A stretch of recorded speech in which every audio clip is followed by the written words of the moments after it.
shows the suspect getting out of his car and entering the store. This video shows the suspect getting out of his car and entering the store Saturday afternoon.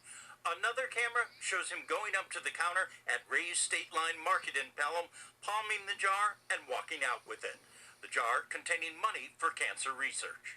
Dana Farber is taking care of my wife right now. She's in remission from cancer, but she's going to have a lifelong relationship with Dana Farber.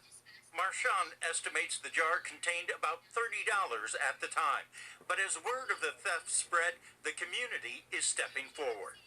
We had a woman about 5 minutes ago. She walked in. She said, she put $20 in the can and said, "That's terrible what happened." And that's the only reason she walked in today. The video supplied by the store is incredibly helpful, according to the Pelham Police Department, which is investigating the theft. We've received a lot of feedback on social media and phone calls, a lot of tips. Altogether, probably about 20 to 30 tips we've received. The police department does have a suspect in mind and says arrest warrants will be drawn up later this week. As for the penalties the thief will face if he's convicted of the theft of the jar, which again was estimated to have about $30 in it. So that's a Class B misdemeanor in the state of New Hampshire. He could face a fine up to $1,200. So far, the store has raised about $2,800 for the Dana Farber Institute. But thanks to the response of the community, they'll soon be sending them a lot more. In Pelham, Ray Brewer, WMUR News 9. The Pasco County Sheriff's Office says this music and singing coach is facing molestation charges. We're showing you his picture because investigators are asking additional victims to come forward. Investigators say Craig Hartfield was hired as a voice coach for a 14-year-old child in Newport Richey. The Sheriff's Office says he sent text messages detailing his affection for the victim.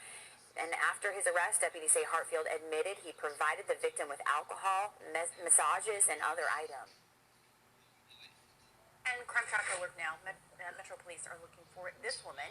They say she walked into the downtown YMCA, bypassed the check-in, and then went into the women's locker room and stole the keys to a Mercedes.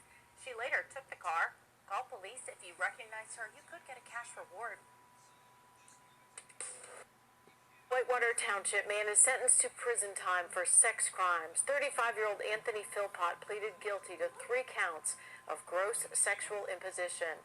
He molested teenagers at his home. This morning, a judge sentenced him to 12 months in prison on each count, with a credit for a year already served. He'll also have to spend 5 years on probation and register as a sex offender. One of his victims did speak out in court this morning.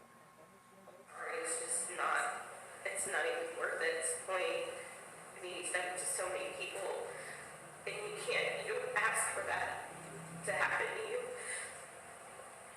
And it sticks with you your whole life.